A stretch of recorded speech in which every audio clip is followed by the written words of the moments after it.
the way it started were the 2 home runs early, and you're thinking, wow, okay, well, the Yankees came to play, and it was Judge, and it was Rizzo, and there were so many different things to get to, and it winds up a Met win 6-3 where they get the insurance run by Jeff McNeil. There were things in between, of course, as you know. There was the big spot, I thought, in the 4th inning where you got Rizzo swinging 3-0 with the bases loaded, and I certainly thought he had a home run. And things went the Mets' way last night. There's the Joey Gallo pinch hitting we can get to, but all in all, if you're a Met fan, Boomer, Joey Gallo pinch hitting, that's like doesn't sound. It doesn't sound great, doesn't it? No, and it doesn't. And it went the way you thought it would go. Especially against Edwin Diaz. Yes, but all in all, a Met win, and you know what? You feel really good about the Mets this morning, and the Yankees, well, they've had a great season. They'll continue to have a great season, but last night, I think if you're a Yankee fan, you're very disappointed with what you saw on a number of different fronts. Yeah, well, I have to, all right, first, let me just start with the Mets starting pitcher. Yeah. Taijuan Walker, he wasn't great in the first inning for sure. You know, you give up a couple dingers, it's not great. But you know what? That guy, he grinded through 6 innings. Sure did. And, you know, as I was flipping back and forth from Yes to SNY, and David Cohn was talking about taking out David Montgomery, and he agreed with Aaron Boone. And, you know, Montgomery was not happy about it because, you know, obviously he kind of fell flat on his face last night. So thinking on the other side of things, I wanted to hear about what they were saying about Taijuan Walker. That was a professional performance last night, even though after the first inning it didn't go his way. And he fought through, and he got all the way through 6 innings. And I swear to God, this Mets team gives up more infield hits, broken bat hits, and, you know, more guys on base. And, you know, it usually ends up in a double play. They're very good at creating double plays. And they almost did. Defense. You know, Escobar makes a mistake, and, you know, they end up giving up a run, whatever. But, I mean, at the end of the day, it was a really gutty performance by Walker, and it wasn't so for Montgomery. Montgomery was just didn't have it. Now, here's the thing about Montgomery, though. If you look closer at the numbers and how good he was, do you know how many guys he got 0-2 with? I thought Jordan Montgomery, to your point, I don't know what's the exact He had like answer. 10 guys that were 0-2, So and he gave up 5 extra base hits in situations where he was either 0-2 and 1-2. And I thought if you were watching the game pitch by pitch, he was so close to being perfect because he got ahead of guys. And how many times did you see the ball just off the edge? He kept coming in on the right-handed batters. And, I mean, you know, out of his hand, you're thinking, all right, strike 3. Well, just a little bit in. And he was getting frustrated, too. I think he was getting mad at the umpire behind the plate that he wasn't getting a call here or there. That was probably the situation. But then something else happened again last night. It really struck me. You know how it struck me the other day about how the Yankees should get Juan Soto, and you lost your mind about that, and you just started hopping around like a bunny rabbit in the studio? Right. Whack-a-mole. Right. Yeah, well, whack-a-mole, bunny rabbit, whatever. But you were hopping around in the studio for people who didn't see it on TV. Yeah. And I still think the Yankees should go get him, and they should get him right now. I wanted the Mets to get him, but it seems like they're in on Contreras and they're in on Robertson, which would be great too. But here's the thing. I can't believe I'm going to say this because when this guy got here, this guy was a mess. And it was Brody Van Wagenen's big trade. Yeah. It was Robinson Cano and Edwin Diaz for this Jared Kelenic, whatever. You know, prospects are suspects. That's what they are. You never know what they're going to become. And, you know, we bit the bullet when it came to letting Robinson Cano go and eating the money. And that's with having a very wealthy owner and somebody who is committed to your team winning will do in the middle of a season. And I appreciate that. And what has been born out of all of this. You ready for this? Oh, boy. Are you ready? I can't wait. Yeah, I'm ready. You ready? Yes. If you say Juan Soto, I swear I'm going to hit you. No, I'm just kidding. You're sitting down. Right? I'm sitting down. We're witnessing the next coming of Mariano Rivera with the Mets. This guy's awesome. He is awesome. He is throwing gas. I agree. Man. And his slider, his 92 mile an hour. How about time out. Mariano had to start somewhere. I know that. Right? I know that. He had to start somewhere. Before you call him the second coming of Mariano Rivera. Why can't I say that? Where he has how many years? 15 years of dominance? Yeah, but I'm just saying. Let's get him through one. He had to start somewhere. He did. He had to start somewhere. He did. And I'm telling you that he has been so dominant that for all the crap that he took the first year that he was here, and I understand his performance deserved all the criticism and all the 2019 was one of the worst closing performances I've ever seen. It was, and he lost his confidence, and maybe he just didn't understand New York or whatever the situation was. But somebody saw something in him that is allowing him to become what we're seeing now. And I have to say, when he got in the game last night, 4 straight strikeouts, I'm like, yeah, this thing is on lockdown. That's how I felt like when I used to watch the Yankees, and I was jealous of Mariano Rivera. And I was jealous that they had the greatest closer of all time. And you've got a kid now who looks like the kid that was in Seattle. 2 things, though. So 2019, he came here. It was horrific for him. We know that. And do not misunderstand what I'm going to say, because there's nothing good about the pandemic we went through. So don't misunderstand me. But he got a little bit better in 2020, and he was afforded that. Why? He wasn't pounded and booed every time he went out there because there were no fans. Got a little bit better in 2020. He was even a little bit better last year. And then this year, he's better than he was in Seattle. Jerry, he's getting better every year. Yeah, and he has. This is why I'm saying maybe, just maybe, we're seeing the second coming of Mariano. Well, at least for this year, he certainly can be that, because he has been that. And beyond, and you're right, the 92-mile-an-hour slider is filthy. Oh, my God. Last night, what really caught my eye, though, was that 100-mile-an-hour fastball that went up and in on the righty and up and out on the left. That was the pitch I think Rizzo struck out on in the half swing. Yeah. Just nasty how fast that thing tailed away. They can't hit it. They can't hit it, just like they couldn't hit Mariano for the most part. And he puts himself in trouble. Not even puts himself, but he gets himself in trouble in the 9th inning with the infield single, and then you get the ground ball that he slips out of his hand when he goes to throw to get the force play at second. And then, man, Rizzo, see ya, and I guess it was Torres? I think the last out, Gleyber Torres. Yeah, was the last out. See ya. I mean, when he is on, that? I mean, but let's face it. As a Met fan, I feel really good this morning. I felt good yesterday morning when I came in here, and I was thinking about Juan Soto and all of that stuff. But I got to tell you, man, this was and again, you have Starling Marte right in the middle of it. Yeah. Escobar's in the middle of it. I know he hasn't had a great year. Those are both Billy Epler signings. You got, Pete Alonso doing what he normally does. I know this is going to sound weird because we're talking about Diaz and Escobar and the home run, and there's a lot of different things. If not for Pete Alonso last night, they ain't winning this game. Pete Alonso was on base every single time. He's driving in big runs.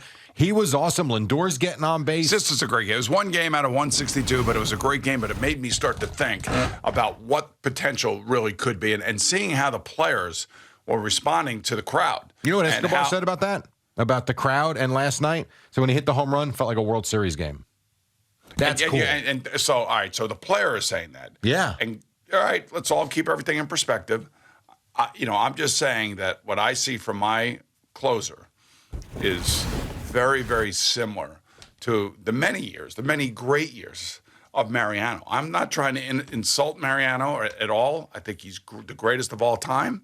And I'd like to think that my closer knows that, and that this is what his goal is, to be that good for that many years. It should be. And for this year, he has been that. And he might, in some cases, he's been even more dominant at times. Right. And I think that, even more dominant than Mariano? At times. Because there's, wow. I said in specific times. Yeah. Not. Wow. It's amazing that you're right there with me. I am with you. I know. I but agree. I don't want to say he's going to be Mariano, because you got to put together a Hall of Fame 15-year career to do that.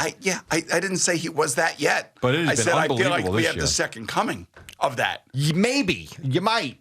Right. So I'm allowed to say that right now. You can say that. And, listen, he did some goofy things, but at the most part, like when he is throwing that gas, I mean, when Aaron Boone looks down and says, Joey, go grab a bat. All right, so I'm like, why? Right, hold on. So first things first, and let's be clear, too, about the Mariano thing. As great as this has been, until he does it in the postseason, I don't even think we should put his name with Mariano together. Oh, now you're backtracking. Well, no. Now you're backtracking. No, but because you're just backtracking because right the now. brilliance of Mariano, as great as he was what he did in October. In October, you got a lead, aside from Arizona, before you say anything, Eddie, because I can see you festering over there.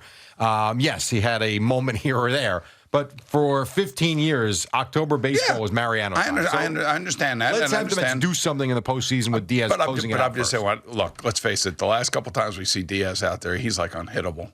He has been all season. The one thing about Gallo, and I get it, he's not. I can't imagine he's going to be here much longer. I really can't. He strikes out. What was the number they showed on SNY? 40, Oh, it's ridiculous. He's batting 45%. I know what he's batting. Trust me. I'm the first one that told everybody when he comes here, he's going to strike out a ton and hit some home runs. He hasn't hit as many home runs as I thought, but whatever. Jerry, you know why? I did understand to a point. You got Ottavino on the mound. You're trying for the game-tying home run. Yeah. He's a home runner, strikeout guy. They took a shot. Unfortunately, they brought in Diaz, and he blew him away. Yeah, Jerry, I was telling you yesterday that there's an easy solution for the Yankees. Oh, God. And you know who it is. Do you think if they lose tonight that drives them even closer to Juan Soto, especially now that Mr. Giancarlo Stanton isn't just exhausted, but he's got Achilles tendonitis? Yeah. Well, I think the Yankees' biggest problem right now is pitching. Their starting pitching is kind of like waning. They're 10-11 in July. They're not getting the performances that they were getting earlier on in the season, and they have to fix their bullpen or add arms to their bullpen, significant arms. As do the Mets. That's why I think the Mets are in on Contreras and Robertson, like I was saying yesterday, and then all of a sudden all those reports are out there. So I feel, the Mets are going to do something. We know that. The question is, are the Yankees going to go all in for Juan Soto and then try to add bullpen depth somehow? Now, I'm telling you, if the Yankees got Juan Soto here, it would be ridiculous. The place would explode. It would be amazing. It would be amazing for Yankee Stadium, for Yankee fans. Yankee fans out there could probably say whatever they want about, adding another bat, adding more money, whatever. I don't really care. It's not my money. It's their money. But for Yankee fans, to me, they need a shot in the arm. They need some, vitamin B or something because they look flat. It can't just be Aaron Judge every game. You know, you need more. And with Stanton out, all of a sudden there's a little bit of punch that they're lacking. Really, and you had good plays too. You had Tomas Nido throwing behind the runners on the second and the first. And second that was great. He got to throw the guy out. Yeah, and partly because not partly because Rizzo's foot comes off the bag. Otherwise, it would have been executed properly. And Taijuan Walker, the pickoff play on Kiner Falefa. Oh, great. Big play in that game too. And it was funny. I don't know if you were on SNY at that point or yes, but they were basically talking about how Walker kind of lulls you to sleep. He doesn't really show you the move. He just kind of tosses it over. He's got one of the best moves in baseball. Then a little bit faster, and then bam. Bam, here it comes. And Kiner Falefa said they had the scouting report. They were ready for it. He said he was waiting for the throw over, and it still beat him over to first base. Yeah. Which is pretty wild when you actually think about how well that was executed. I love when Yankees get picked off. Just great. Yeah, it's not good fundamentals. Can't get picked off like that. To his credit, though, as Kiner Falefa said, he was ready for it, and yet the ball still beat him there because it was that good. Right. And I actually thought it's funny they're showing the replay. I thought they were going to challenge that play, and you had the two challenges in the one inning, but I thought he was close to safe. Yeah, well, close to safe is fine, but he was out. Well, I'll take a look. Jerry, he was out. To at least take a look. Yeah, but he was out. It was a great. He's got a great move. He does have a great move. One of the best moves as a right-hander in all of Major League Baseball. And he pitches for the Mets, by the way. And the fact that he got through 6, as you said, to open this is remarkable to me because he seemed like in that first inning, it was only solo home run, so it wasn't a killer. For me, though, it was that fourth inning, and I thought he wasn't going to be long. I actually thought there was a chance he wasn't coming out for the fifth because he loaded the bases. He wound up getting out of it. And again, they give Rizzo the green light, and you're thinking when he hit it, I thought it was a grand slam. But he gets out of it, and he got him through 6. And all you had to do last night was the perfect formula. You had Walker to Ottavino to Diaz. That probably would have been a home run in Yankee Stadium. Well, they hit a lot of Little League's home runs there. This was not to the short porch and right. This is a ballpark, man. This was to left This is baseball. center. This is where pitchers pitch. Pitchers pitch. Right. Yes. And by the way, speaking of pitching, who pitches tonight? Scherzer. Are we going to see Herman? Herman or Cole? We're going to see Cole. I see Domingo Herman as the probable starter. Herman. Herman. You didn't get Domingo Herman right? I never heard that one before. Herman. Yes, you're right about what you're saying, but Jacob deGrom. So you look at what you see with this Met team. You're talking about moves that might be made down by next Tuesday. And what's another move that could be made? Well, that's going to be Jacob deGrom's going to be active. Which is that's like picking up a great guy at the trade deadline. Like picking up a Cy Young Award winner at the trade deadline. Maybe that's what they're waiting for, to make it happen right there on August 2nd so he can pitch on that day. And then they can say, this is like adding a guy at the trade deadline. And then you'll have him ready to pitch against the Braves next weekend. That would be amazing. But that was, you know what?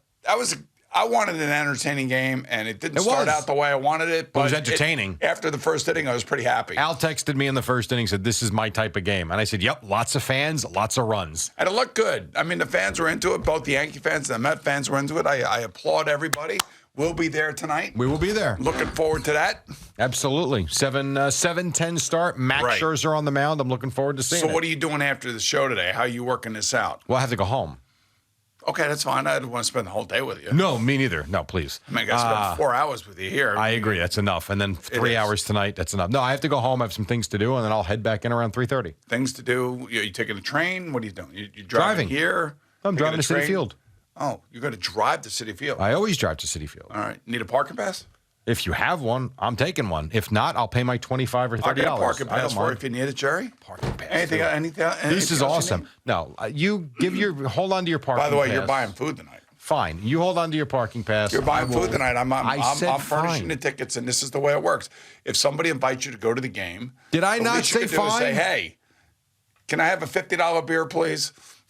I think they're $16, so you get 3 of them for that amount. I actually partook in that last time I went to Citi Field a few weeks ago. I actually never did that before. I don't like to drink during the No, week, but they had, what they had was Corona on tap. That was kind of cool. You don't see that often. I think that was in the Piazza Lounge. They make more money by doing it on tap than selling it in bottles. But you also don't get that often. So that was in the I think that was in the Piazza Lounge because we went to the Caesars Club too for a moment. Yeah. Is there a place to go over there to have dinner? Would you like to have dinner somewhere? Like have a sit-down dinner? Yes, if you would like to, and I will buy. If you would like to go to the Caesars Club, if we have access to that. I have access to everything pretty much. So pick your place, and I will pay for dinner. No, I don't want you to do that. All right. Well, I mean, I don't want this. You just said no. You could buy me a couple beers and a hot dog or something. I know this. You have all these restaurants and all this other crap. I just want to sit and enjoy the game. And the nice thing about going with you and who else we're going with is that I don't have to worry about, can you excuse me up in and around? Like Craig was all over the place. I will not be all over the place. He was a pain Matter of fact, I'm such a pain in the ass going to these games. Here's how I go. Yeah. App on the phone, we order, they bring it to us. Nice. That I like. Then you don't have to get up. But I got to tell you, man, this is 2 days in a row, man. Where I woke up this morning, man, I felt great.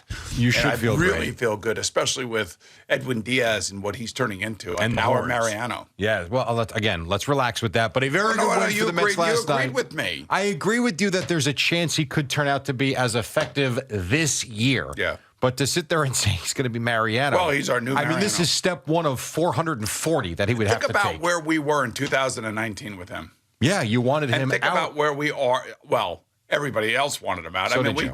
Look, he had a horrific year, and maybe the worst year a closer could have ever had, especially coming to a new team with expectations. And then somehow this guy has fought through all of it, and now he is like a hero. And, it should be kind of like a cautionary tale for every player that ever comes to New York and plays and fails to a certain point. Because even like you could say Francisco Lindor hasn't really lived up to his contract. No, but he's been good better, this year. And he's been very good defensively. Yes, he has been. And he's had some key hits. And he's been a run producer. Everybody looks at the batting average. He drives in runs and he scores runs. But sometimes I wonder about what he's thinking about when he's on the bases. Sometimes it's a little worrisome. I suppose. He's been really good, though, this year. Better than the batting average would dictate. You would think that his on-base perception and, understanding of what's going on in the game, sometimes he just doesn't think. Thank you for watching. Please like, comment, and subscribe. And don't forget to hit the red bell so you're notified when we have new content.